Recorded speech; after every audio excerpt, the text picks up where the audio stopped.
Участок автодороги, ведущий от федеральной трассы в село Барсуки, с недавних пор не узнать. Новое асфальтное покрытие, качественная дорожная разметка, барьерные ограждения, тротуары для пешеходов и первое в республике сферическое зеркало для выезжающих из-под моста водителей, которое позволит лучше ориентироваться под мостом и понять, кто кому должен уступить дорогу. Благоустройство обочин, установка бордюров и, главное, все работы выполнены с учетом требований местности. Выполнены работы по устройству бетонной подпорной стенки где-то порядка 400 кубов бетона.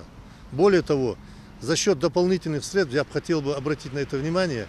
Вот посмотрите, здесь был мост в таком, я бы скажу, аварийном состоянии, в таком неудовлетворительном состоянии. Здесь начальником автодора Хамыдхановым Батыром за счет изысканных средств выполнены работы по устройству, в принципе, новый мост у нас построен. Он получился качественно, хорошо. А это уже кадры из недавнего сюжета, где работники Ингуш-Автодора завершают последние этапы реконструкции дороги по улице Коммунальная в Назрани. Долгое время этот участок доставлял много хлопот автолюбителям. Ямы через каждые несколько метров, разметка то есть, то нет. И особенно лежачий полицейский, который был не только лишним, но еще и калечил авто, а вместе с ними нервы водителей. Отныне все эти проблемы позади. И помимо основных работ, за счет дополнительных средств, здесь благоустроили тротуарную дорожку для удобства пешеходов. Проектом предусмотрено фрезерование старого асфальтобетонного покрытия, разработка грунта, устройство 2 слоев дорожной одежды из ПГС 50 сантиметров и 2 слоя асфальтобетонного покрытия толщиной 12 сантиметров. Это крупнозернистый и мелкозернистый. Никто не оценит работу дорожников лучше, чем сами водители. Тысячи машин ежедневно проезжают по этим транспортным артериям и готовы поделиться своими впечатлениями от обновленных дорог.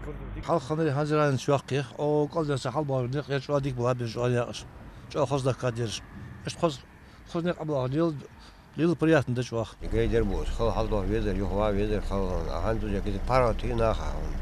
А разве облачная?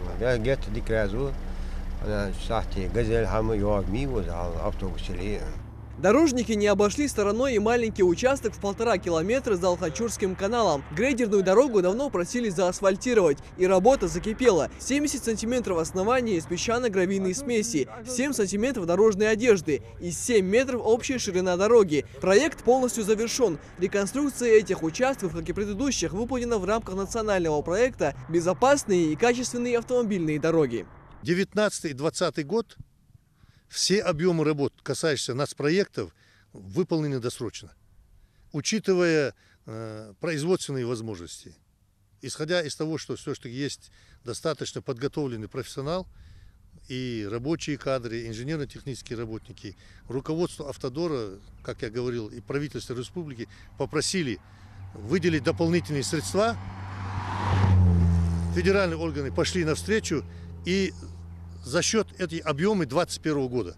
Выполнив план с опережением графика работ, Ингуш-Автодор продолжит капитальный ремонт региональных дорожных линий. Уже начата реконструкция трассы Назрань-Малгобек-Нижний Курб-Терек при выезде из Малгобека. Такими темпами в скором времени вся республика будет связана качественными, а главное безопасными автомобильными дорогами. Михаил Тангиев, Магомед Дидигов, Новости 24.